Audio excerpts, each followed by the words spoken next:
Boa noite, meus irmãos. Graça e a paz do Senhor. A chuva parece que espantou a turma hoje, né? Eu estava pensando, eu queria que tivesse já inventado uma inteligência artificial para a gente poder bloquear a live só para aqueles que não vieram por causa da chuva, né? Perdoados aqueles que têm moto, né? Mas você que tem carro e ficou em casa com preguiça, Deus tenha misericórdia de você, viu? Meus queridos, deixa eu lhe fazer uma pergunta como sempre. Você tem alguém na sua vida que está se tornando mais parecido com Jesus por causa da sua presença? Ou você apenas frequenta os mesmos lugares que as outras pessoas?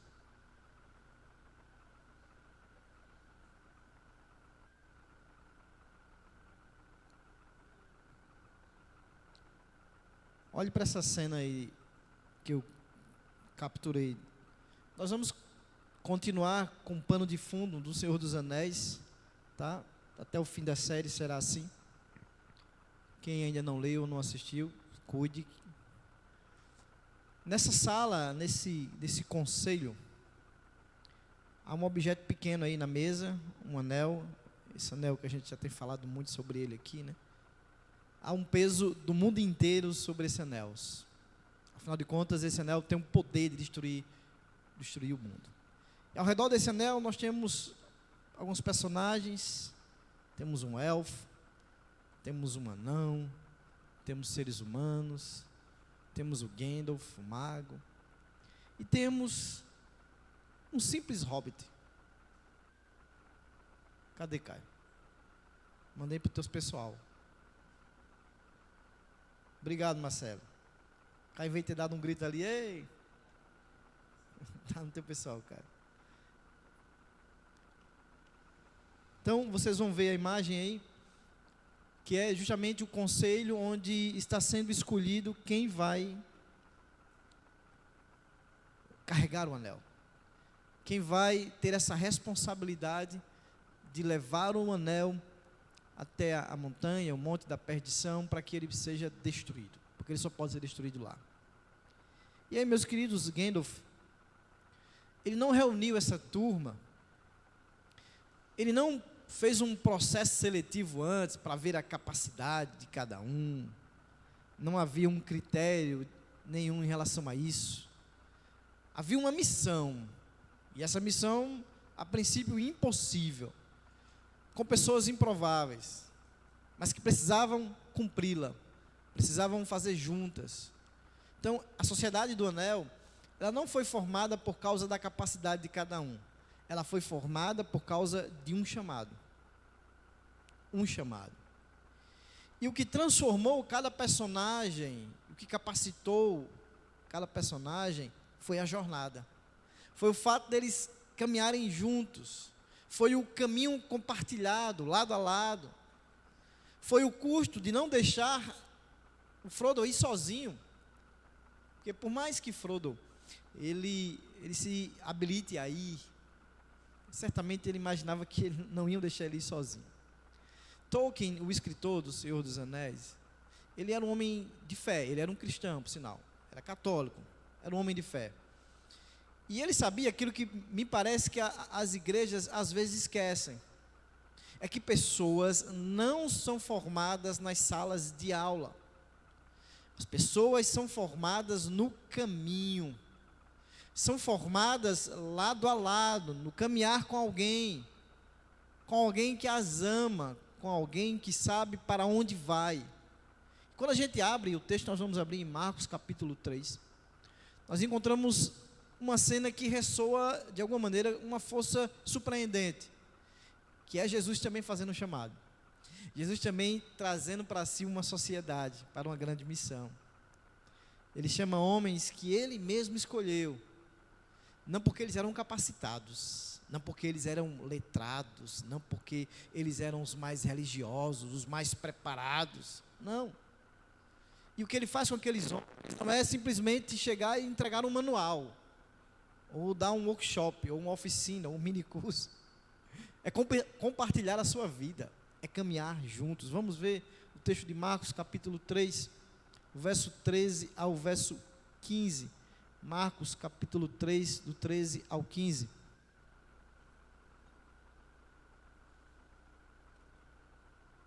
Diz assim a palavra de Deus. Esse microfone está ligado, viu, senhor?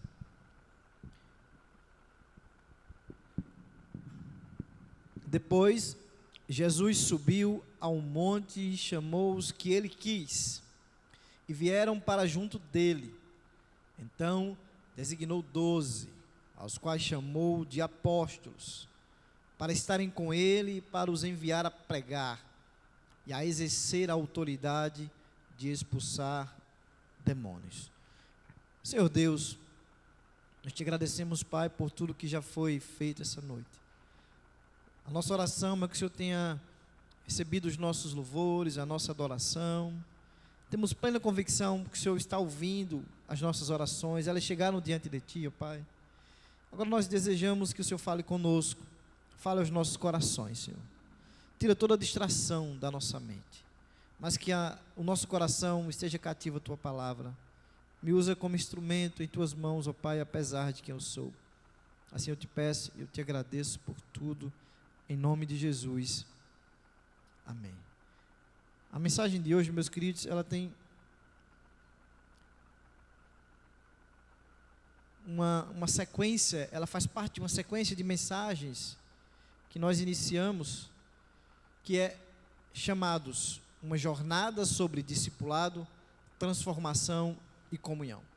E a mensagem de hoje é chamados para construir relacionamentos frutíferos. Chamados para construir relacionamentos frutíferos. Quando a gente olha esse texto de Marcos, a gente vê basicamente 3 movimentos aí. 3 verbos e 3 movimentos. Eu entendo que a gente enxerga uma teologia completa do discipulado. Chamou, ficou, enviou. Na mensagem anterior, há 15 dias atrás, nós falamos, foi lá pregado no Lucas 14, nós falamos sobre o custo do discipulado. O custo de seguir a Jesus. Há um preço a pagar. Exige um certo tipo de amor, de sofrimento, despreendimento. Hoje nós chegamos à segunda dimensão do discipulado, que eu tenho falado aqui várias vezes. O conceito de discipulado, ele é duplo. Ele pode significar a ideia de seguir a Jesus, mas também de levar outras pessoas a seguir a Jesus. E hoje eu quero desafiar você a pensarmos sobre esse outro aspecto do discipulado, que é o chamado para ajudar outras pessoas a seguirem a Jesus. Lá em Marcos, capítulo 3, Jesus vai fazer aqui 3 movimentos, como eu falei. Ele chama com a sua soberania, ele forma pela sua presença e ele envia com sua autoridade. Chama com soberania, forma pela presença e envia com autoridade. E esse método continua sendo um método único, sendo um método que nós deveríamos ter como referência para que a igreja seja uma igreja discipuladora, uma igreja que multiplique vidas. Quando a gente olha para o evangelho de Marcos, poderíamos dizer que o evangelho de Marcos é um evangelho da ação imediata. É um evangelho mais curto do que os outros evangelhos, né? E também é o mais acelerado. Isso é bem interessante, porque a gente vê a palavra imediatamente, logo, no evangelho de Marcos, mais de 40 vezes. Imediatamente, Jesus cura imediatamente, Jesus chama imediatamente, age imediatamente. Isso não é apenas um estilo literário, meus queridos. É deliberadamente uma escolha de Marcos, porque ele quer a ideia de comunicar urgência. Ele quer que o leitor sinta que o reino está irrompendo o mundo sem demora. Cada cena é um avanço, cada movimento é Jesus imbuído desse propósito, carregado desse propósito, de dizer, o reino chegou. Marcos é aquele que não era discípulo diretamente de Cristo, né? Quando nós lemos Marcos, há uma testemunha oculta por trás dessas palavras, que é o próprio Pedro, que possivelmente relatou o seu chamado para Marcos. É importante pontuar isso. E o que é que acontece antes dessa cena? Lá em Marcos 1 e 2 e 3 também, nós temos Jesus expulsando demônios, Jesus curando, Jesus perdoando pecados, Jesus confrontando líderes religiosos. Tanto é que lá em Marcos 3,6 já começa a criar um grupo contrário a Cristo, já confabular a sua própria morte. O texto diz que fariseus e herodianos deliberavam até como já matariam, ou seja, já uma oposição formada, organizada. Ao mesmo tempo, nós temos aqui multidões pressionando Cristo, multidões em busca de Cristo, além do Jordão, de Tiro, de Sidom, chegando, pressionando Cristo. Então, é nesse ambiente de pressão das multidões, de lideranças que conspiram contra ele, contra Cristo, que Jesus sobe ao monte. A pressão por todos os lados, mas Jesus faz um gesto silencioso. Ele simplesmente sobe ao monte. Mas ele não sobe ao monte para escapar, simplesmente. Ele não sobe ao monte para se proteger, ele sobe ao monte para formar, para fundar, para chamar. E é nesse gesto de Cristo que fica claro para nós esse método dele de discipular. E aí nós precisamos fazer 3 perguntas importantes para o texto, que essas perguntas, as respostas, elas serão o guia para a nossa mensagem. Primeira, por que o monte? Quem ele chamou e o que exatamente ele fez com aqueles que ele chamou. Primeiro, Jesus chamou. O discipulado começa com a soberania de Cristo. Jesus subiu ao monte e chamou os que ele quis e vieram para junto dele. Mas antes de falar sobre o chamado, não podemos perder de vista o monte. Subiu ao monte. Para o leitor moderno, talvez essa informação seja apenas um detalhe geográfico, mas não é. Para o leitor judeu, para as pessoas do primeiro século, era um sinal imediato. Veja, Marcos constrói essa narrativa intencionalmente. As multidões chegam para Cristo, pressionam, Jesus está pressionado pelos inimigos, já. Ele inclusive pede um barco, para não ser esmagado pelas multidões. Tem um sucesso aí popular de Cristo imenso, afinal de contas, quem não quer multidões seguindo, Mas isso não desvia Jesus da sua missão. Ele não para lançar um programa específico para a multidão. Ele não para organizar essa multidão. Ele não cria uma estrutura para atender a multidão. Ele nem se afeta nesse sentido, por isso, ele não cai na tentação de monetizar com a multidão. Mas, o que é que ele faz, meus queridos? Ele escolhe os 12. Não porque essa multidão não importava, não. Mas porque ele sabia que 12 pessoas formadas com profundidade transformariam o mundo. De forma que 10 mil, 20 mil, 50 mil, sei lá, pessoas que simplesmente conheciam a ele de longe, não poderiam fazer. Ele queria profundidade. Tem muita igreja por aí cheia de gente, os bancos lotados de gente, mesmo em dias de chuva. Mas será que estão cheias de discípulos de Cristo? Será? O ideal seria que a nossa igreja estivesse cheia de discípulos. Mas a pergunta é, será que estamos cheios de discípulos? Voltando para o monte é um lugar de encontro com Deus. Estar no monte é muito simbólico. Foi no monte que houve um encontro com Moisés, a entrega da lei. É no monte que o sinal da aliança é formada, é firmada. É no monte que os profetas também se comunicam com Deus, se encontram com Deus, por exemplo, Elias no Monte Horebe. Quando Jesus sobe ao monte para chamar esses homens, esses 12 homens, veja, 12, o número também não é coincidência, 12 tribos de Israel, tudo é simbólico aqui. O gesto e o número juntos formam uma imagem totalmente reconhecível por aqueles. Algo semelhante ao que aconteceu no Sinai está acontecendo aqui. Ao escolher 12 discípulos para se tornarem os 12 apóstolos, Jesus cria uma simetria entre o Antigo Testamento e o Novo Testamento. Ele está dizendo, é uma igreja só. É a mesma igreja. Não há duas igrejas, não há dois povos. É a mesma igreja. Queria chamar a atenção para vocês que diz aqui, então designou. A palavra designou aqui. Também é algo que não pode passar despercebido. Designou, poderíamos traduzir literalmente por fez. Jesus fez 12. Ele não apenas recrutou, ele fez o que eles eram. Porque o discipulado começa com o que Cristo faz. O discipulado não começa com aquilo que nós decidimos empreender. Você que se propõe a discipular, se propõe a ajudar outras pessoas a seguirem a Jesus, você não está construindo um discípulo, mas você está colaborando com o Espírito que já está trabalhando. E isso muda, certamente, fundamentalmente, a natureza do que estamos pregando. Porque se o discipulado fosse apenas um método, uma técnica, por mais fiel que fosse ao modelo de Cristo, ele poderia ser replicado. Bastaria o esforço humano. Bastaria aplicar direitinho a técnica. E estava tudo bem. E a pergunta da igreja seria apenas: estamos aplicando o método corretamente? Mas, meus queridos, não é só isso. Paulo vai nos dizer algo que desfaz totalmente essa lógica. Lá em Colossenses capítulo 1, verso 28 e 29, ele vai descrever do seu próprio ministério de formação.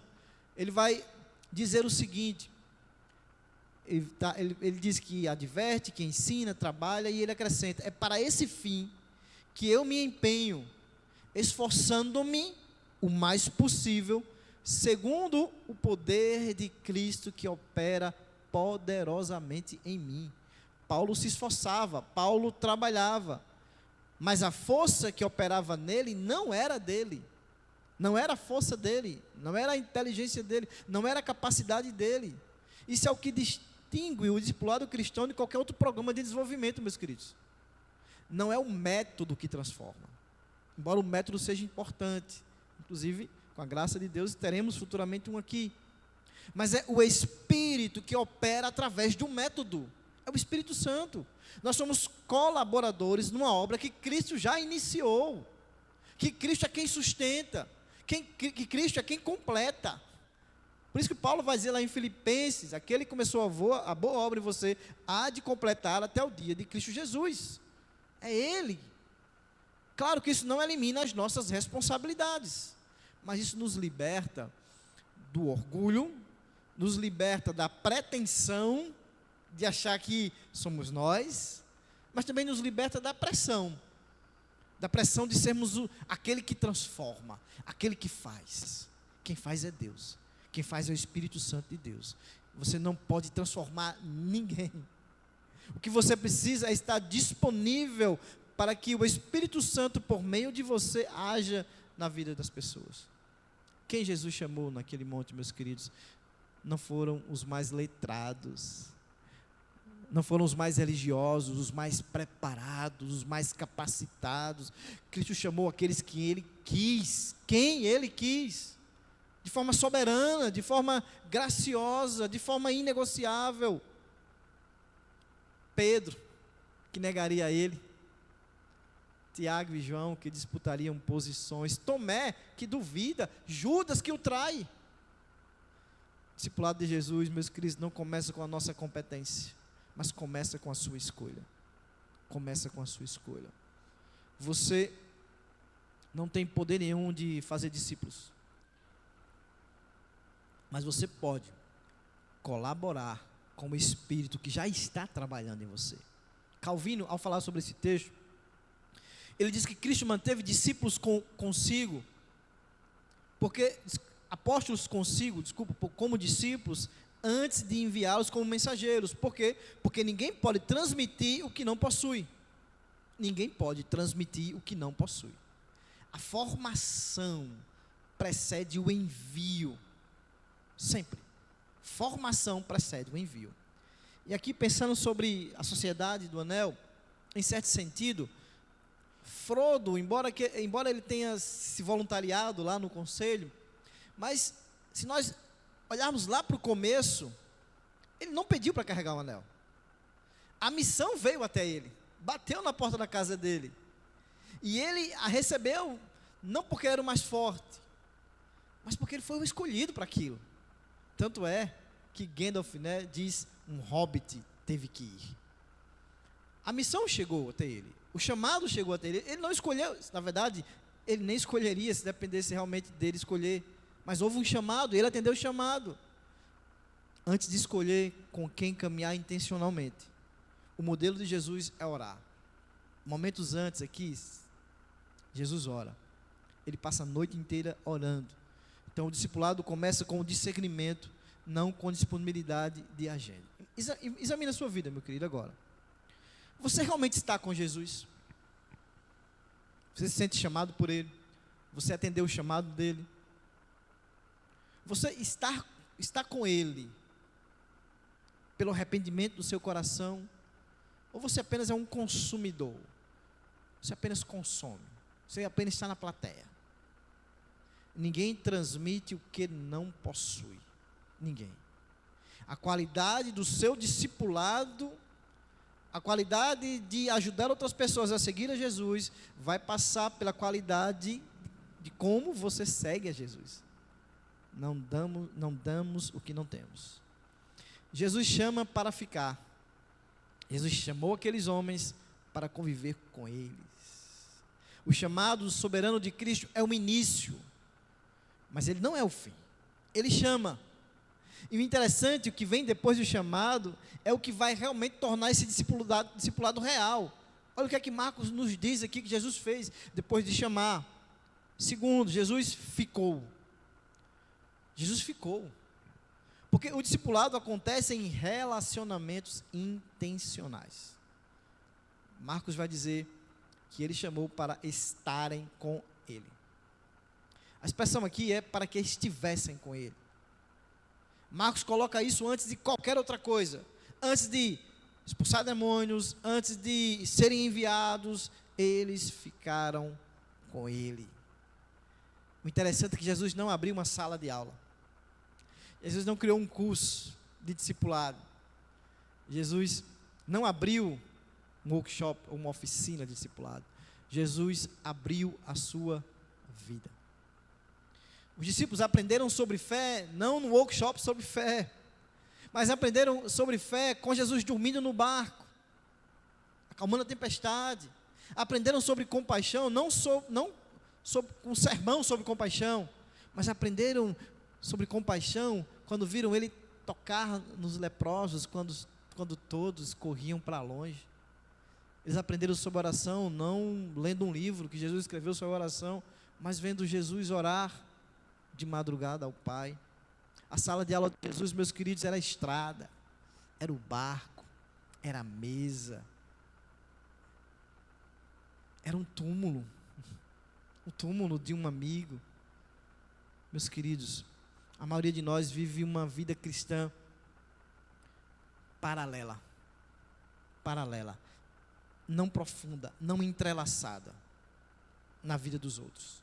Nós temos amizades, nós conhecemos uns aos outros, nós temos irmãos à igreja, nós temos pequenos grupos, mas há uma diferença fundamental entre conviver e caminhar juntos intencionalmente. Conviver é estar no mesmo ambiente, estamos convivendo no mesmo ambiente aqui, mas caminhar junto é saber para onde o outro está indo e eu vou junto. Veja, Jesus apenas não conviveu com os 12, ele conhecia cada um pelo nome, ele sabia a fraqueza de cada um, ele enfrentava os medos, ou ajudava eles a enfrentar os medos, ia com eles enfrentando os seus medos, celebrando suas vitórias, corrigindo muitas vezes os desvios deles. O relacionamento de Cristo tinha uma direção: transformar aqueles homens à sua imagem. Paulo entendeu isso muito bem quando ele traduz em linguagem visceral. Tessalonicenses 2:8 diz assim: assim, com muito afeto, estávamos prontos a lhes oferecer não somente o evangelho de Deus, mas até mesmo a própria vida, porque vocês se tornaram muito amados por nós. Isso aqui não é linguagem de professor e aluno, aqui é a linguagem de pai para filho, de alguém que ama. Discipulado, meus queridos, não é transmissão de conhecimento, não é transmissão de informação, é transmissão de vida. Vida. O que seria ter um relacionamento intencional?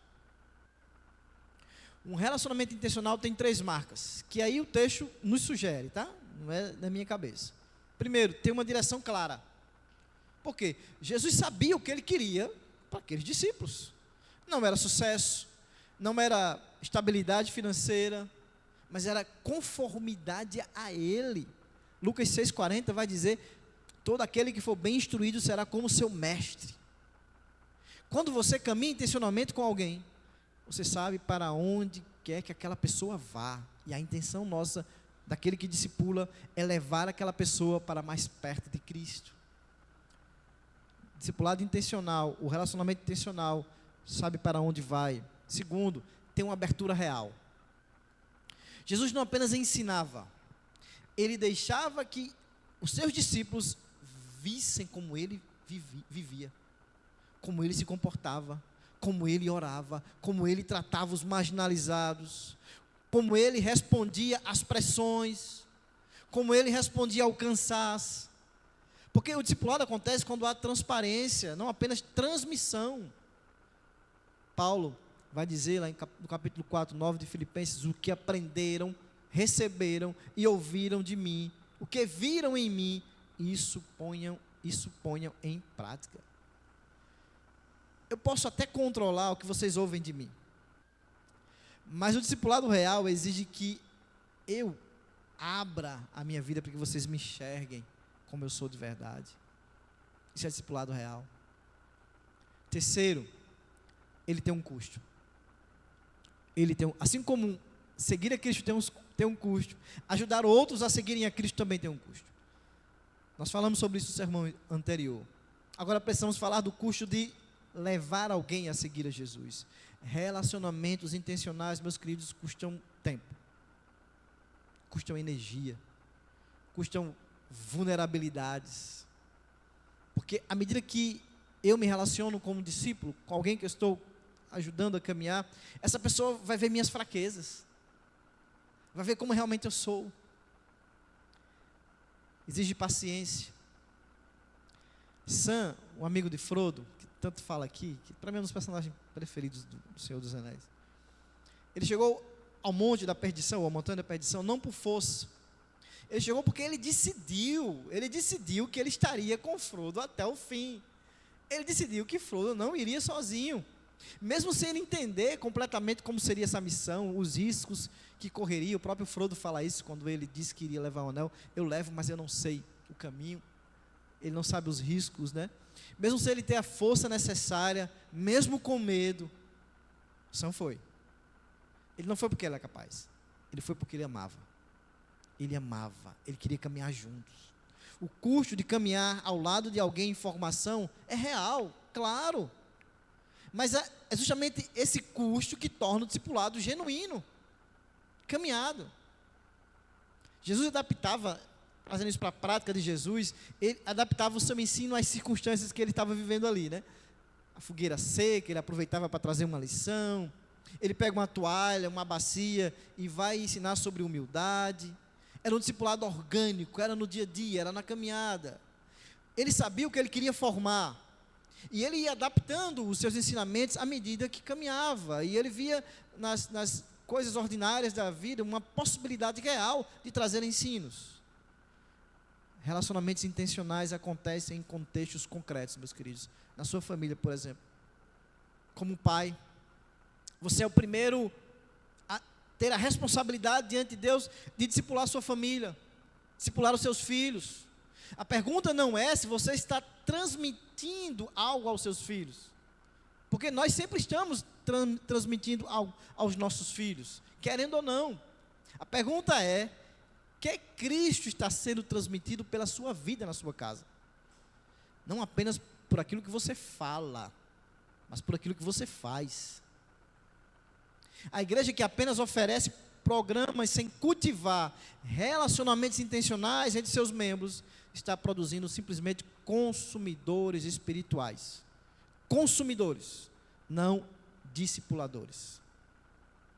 Nós precisamos, abrindo parênteses, ter sim um discipulado em nossa igreja, ter um método de discipulado que possivelmente teremos no ano que vem.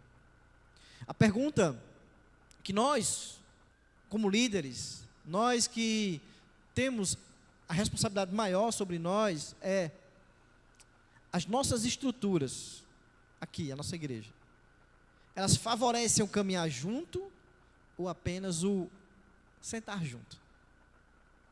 Nós criamos ambiente, criamos métodos, criamos estratégias para fazer as pessoas, de fato, discipularem umas às outras, ou simplesmente bom dia, boa tarde, e cada um para o seu lado?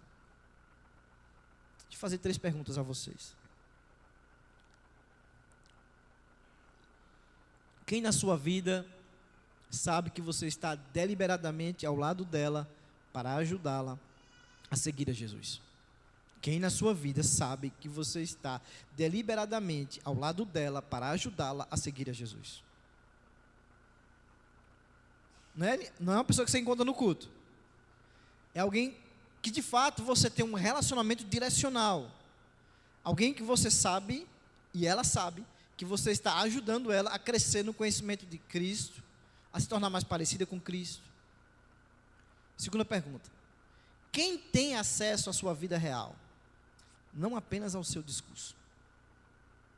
Quem tem acesso à sua vida real, não apenas ao seu discurso? Quem de fato vê você como você é? Vê você como você reage às pressões, reage aos xingamentos? Quem vê você como realmente você trata a sua esposa, seus filhos, seus empregados, seu chefe? Como você lida com o fracasso? Você está esperando a condição perfeita para começar?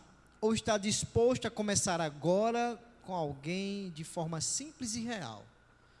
Veja, meus queridos, Jesus começou com 12 homens imperfeitos. Imperfeitos. Condições improváveis, sem garantia nenhuma de resultado. Vejam aqueles homens, mas o que ele tinha era amor, ele tinha intencionalidade, ele tinha presença real, e isso ainda é o que nos basta, é o suficiente. Há uma pergunta que o próprio texto também nos permite ignorar: por que Jesus não designou os 12 apenas para estarem com eles? Somente. A Bíblia diz: para estarem com eles e para os enviar. O estar tem um destino. O estar com ele é uma parada, não é o destino final, é a conexão, não é o destino final. E o relacionamento intencional que cultivamos não é um fim em si mesmo, é uma preparação para algo maior. Ficar tem um propósito que vai além do próprio ficar. Vejam o terceiro ponto: Jesus enviou. Jesus chamou, Jesus ficou, ou seja, se relacionou, caminhou, depois Jesus enviou para os enviar a pregar e para terem autoridade. Relacionamentos intencionais produzem pessoas que vão. Relacionamentos intencionais são frutíferos. Jesus chama, fica, abre a sua vida, caminha lado a lado. E esse ponto nos lembra que ficar tem um propósito maior do que o próprio ficar. Jesus ficou com os 12, viveu com eles, formou-os, amou-os, e então, meus queridos, os enviou. A ordem é inviolável. O ir é sempre um fruto do estar. Para ir, primeiro tem que estar. Sempre, meus queridos. Quando Jesus envia os 12, ele não está encerrando o relacionamento. Pelo contrário, ele está revelando o fruto daquele relacionamento. A maturidade, o fim, que é esse, é que aquele que foi discipulado passe agora também a discipular outros. Essa é a maravilha. Os 12 não foram enviados apesar da proximidade com Cristo. Os 12 foram enviados por causa da proximidade com Cristo. Tudo que viram juntos, as tempestades, os pães multiplicados, as angústias, os leprosos curados, as madrugadas de oração, as frustrações dos discípulos, tudo agora estava de alguma maneira introjetados neles. As lições foram aprendidas e agora eles estavam prontos para ir, prontos para discipular. Então isso ilumina o propósito dos relacionamentos intencionais. Nós não formamos pessoas, discípulos, para estarem conosco, mas para serem enviados para suas famílias, enviados para a sua cidade, enviados para a sua empresa, para a sua vizinhança, enfim, enviados para lugares que eu não estou lá, mas eles estão. Paulo articula muito bem isso lá em 2 Timóteo 2,2, quando diz: e o que você ouviu de mim na presença de muitas testemunhas, isso mesmo transmita a homens fiéis, idôneos para instruir a outros. Isso significa, meus queridos, formar pessoas, não projetos da igreja. Pessoas como embaixadoras, transformadas por Cristo, que agora estão ensinando outras pessoas a se tornarem cristãos. Pequenos cristos, influenciados por Cristo, em qualquer lugar que ela esteja. Em qualquer lugar que ela esteja. Quando você envia alguém que você formou, você está reconhecendo que Cristo fez uma obra real naquela pessoa. Foi o Espírito Santo, claro, não foi você. Há 2 erros que nós precisamos evitar, meus queridos, principalmente como igreja, também como discipulador. Primeiro, é o ativismo sem formação. Ativismo sem formação. Às vezes nós corremos o risco de enviarmos pessoas antes de formá-las, antes de caminhar junto, antes da maturidade. Colocamos pessoas para servir, para liderar. Às vezes mandamos pessoas para campos, sem antes ter tido essa caminhada, essa jornada, esse aprendizado, essa maturidade, sem antes ter tido esse alicerce, o caráter formado na presença de Cristo, na convivência com os outros, com o líder. E infelizmente, quando isso acontece, meus queridos, o resultado é frustrante para a igreja, para a pessoa. Jesus nunca fez isso. Ele envia depois de ter ficado, depois de ter preparado, orientado, cuidado, amado. Muitos pastores estão muito comprometidos por aí em converter, mas não tem compromisso em ficar, não tem compromisso na vida do convertido, só querem mais um para somar na sua caderneta de convertidos, converti mais um, mas o compromisso de ficar, de caminhar lado a lado, chorar junto, se alegrar junto, de se abrir, de se mostrar também, muito poucos querem. Muitos fazem campanhas evangelísticas, avanços missionários, não que isso seja ruim, mas isso tem que ser com uma proposta de que aquelas pessoas que se converteram naqueles eventos, elas possam sim ter um amparo, sei lá, da igreja que atendeu ali aquele avanço. Muitas vezes, eu digo, o interesse é como se mais um convertido, como se a glória fosse para aquelas pessoas que estão de alguma maneira sendo usadas por Deus, e aqueles convertidos, nem sempre sabemos se de fato são, ficam abandonados.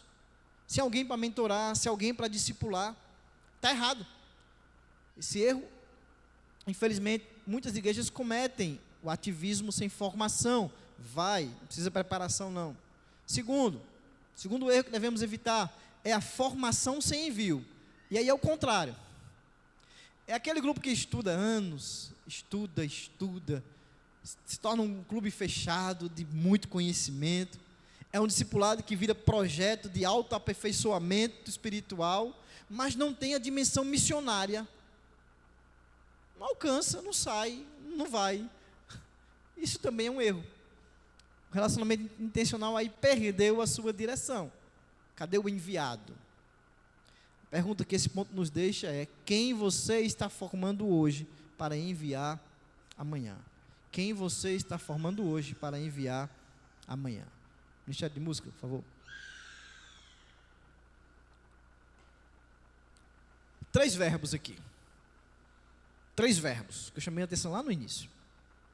Chamou, Cristo chamou com soberania, Cristo chamou com amor, Cristo escolheu pessoas que naturalmente nós nem escolheríamos, mas aquele que chamou é aquele que vai sustentar, é aquele que vai garantir o fim, é aquele que vai fazer com que o discípulo persevere até o fim, apesar das suas fraquezas. Chamou, ficou, ele abriu a sua vida, ele caminhou junto, ele criou um relacionamento intencional, com uma direção, com um objetivo, com transparência, com custo. Por fim, ele enviou com autoridade, enviou com missão, a missão de multiplicar. Ele confiou àqueles discípulos, que eles produziriam frutos para a glória dele. Esse é o método de Cristo, e esse método não está obsoleto, é o mesmo método.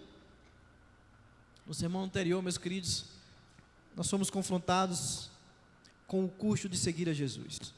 Hoje, de fato, o confronto é diferente. Talvez seja até mais desafiador, sabia? Porque é o custo de levar alguém com você. Porque é mais fácil seguir sozinho.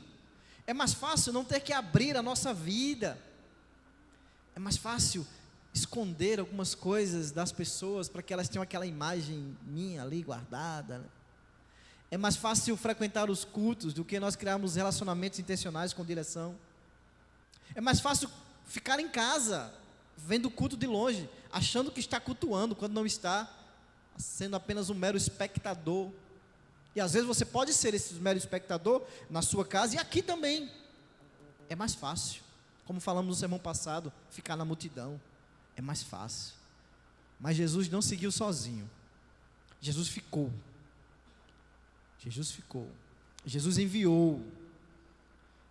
Uma das cenas mais belas do Senhor dos Anéis, uma das últimas cenas.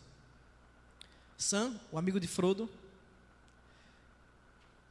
quando eles estavam lá, chegando, Sam, esse que foi sem entender essa jornada, esse que foi com medo, quando Frodo não conseguia mais caminhar subindo a montanha, a imagem está aí, Frodo, fraco, sem forças, também consumido pelo anel, o Sam chega para ele e diz: eu não posso carregar o anel por você, senhor Frodo, mas eu posso carregar você.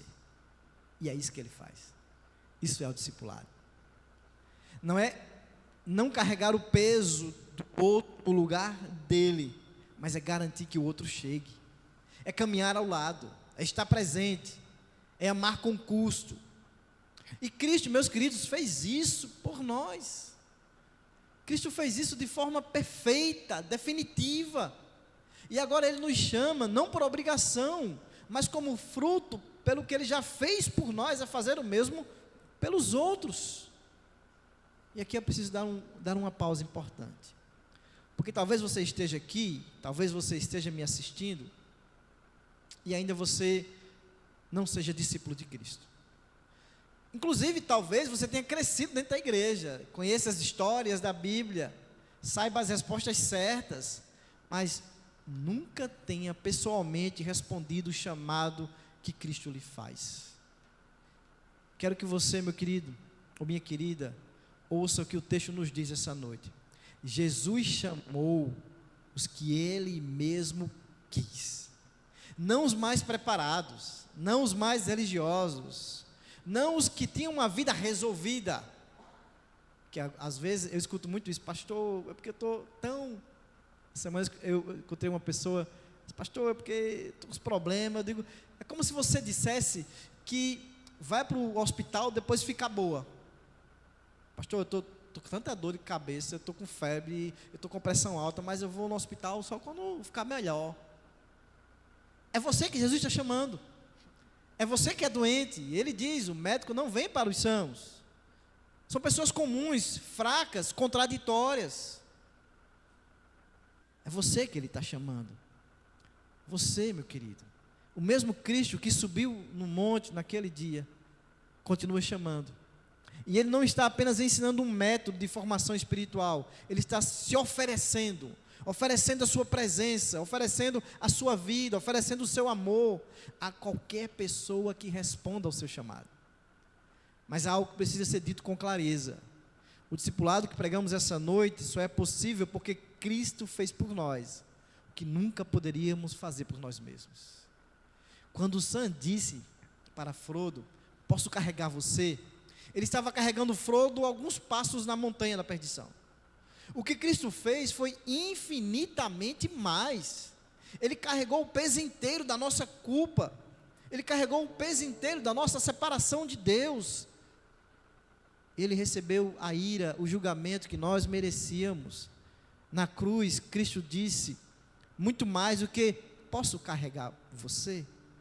Ele disse, eu vou carregar tudo por você. E carregou. É por isso que o discipulado não começa com o nosso esforço de seguir a Ele. Começa com a nossa rendição a Ele. Reconhecendo o que Ele fez por nós. Nos lançando em seus braços. Começa com reconhecer que a gente precisa ser carregado antes de poder caminhar, antes de poder carregar alguém. Se você ainda não fez isso, meu querido, se você ainda não entregou sua vida a Cristo, reconhecendo que sem Ele não há caminho, que sem Ele não há transformação, não há vida, este é o momento. Não há método que chegue antes da rendição. Não há discipulado que comece antes da confissão, antes da cruz, antes do arrependimento. Jesus chamou, Jesus ficou, Jesus foi à cruz por você. E agora Ele está chamando você essa noite. Está chamando, não para um programa, não para uma religião, mas para Ele mesmo. E Ele fez tudo isso, meus queridos, vivendo a nossa vida, morrendo a nossa morte, de uma forma definitiva e perfeita. Ele recebeu a ira que nós um dia receberíamos se não tivéssemos declarado Ele como nosso suficiente Salvador. E agora Ele chama você. Ele chama você. Quem Cristo está te chamando a chamar essa noite para caminhar junto? Para que você invista seu tempo nessa pessoa. Para que você ajude ela a caminhar, a parecer mais com Cristo. Discipulado não é programa. É uma vida compartilhada com propósito, com amizade, na presença de Cristo, sustentada pelo amor, mas orientada para uma missão. Que a sua oração hoje seja uma oração de rendição ao Senhor. Se você não tem sido o discípulo, se você não tem sido o que discipula, peça perdão a Deus essa noite.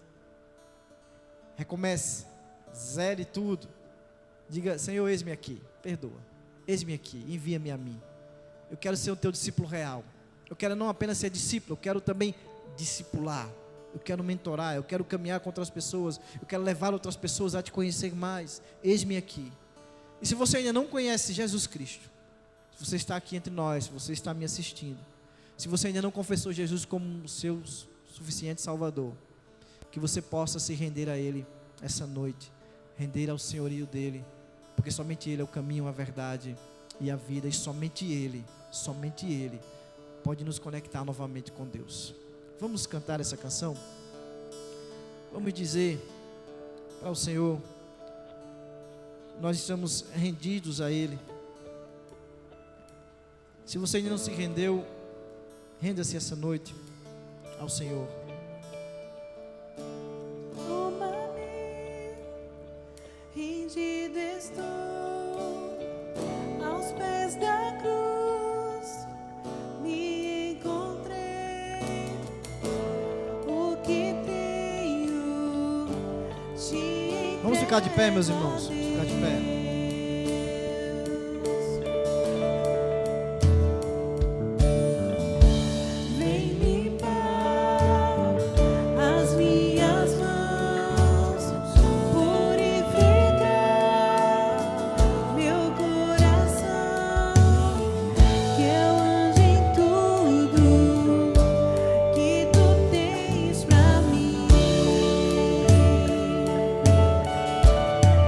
Oh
Senhor Deus, perdoa, Senhor, porque não temos sido os discípulos que deveríamos ser, ó Pai.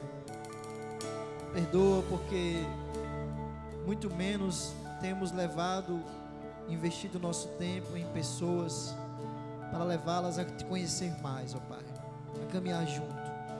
Estamos perdidos em tantas tarefas, tantas outras prioridades em nossas vidas, que muitas vezes, ó Pai, não damos importância a essa missão que é nossa. Essa missão não é dos anjos, é nossa. Óbvio que instrumentalizados, capacitados pelo Santo Espírito, porque é o Espírito Santo que faz a obra, mas temos nossas responsabilidades, Senhor. Então nos ajuda, Pai, a construirmos relacionamentos intencionais, que querem ajudar outras pessoas a te seguirem, a te conhecerem mais, Senhor, se aproximarem mais de Ti, mas para isso nós precisamos primeiro estarmos próximos de Ti. Como poderemos dar aquilo que não temos?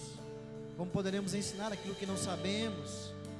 Então nos ajuda, Pai, primeiramente estarmos mais próximos de Ti, caminhar contigo, ó Pai, te conhecer mais e mais, para que também, Senhor, sendo enviados, possamos ajudar outros a te conhecer mais e mais. Nos ajuda, ó Pai, a colocar isso como prioridade em nossas vidas. Assim nós te pedimos perdão por sermos negligentes na Tua obra, ó Pai, e nos ajuda, nos capacita a cada dia, Senhor. Essa é a nossa oração e esse é o nosso desejo. O amor de Deus o Pai, que a graça do nosso Senhor Jesus Cristo, que as doces consolações e comunhão do Santo Espírito de Deus esteja sobre todos nós e sobre todo o povo de Deus, agora e para todos sempre. Amém e amém.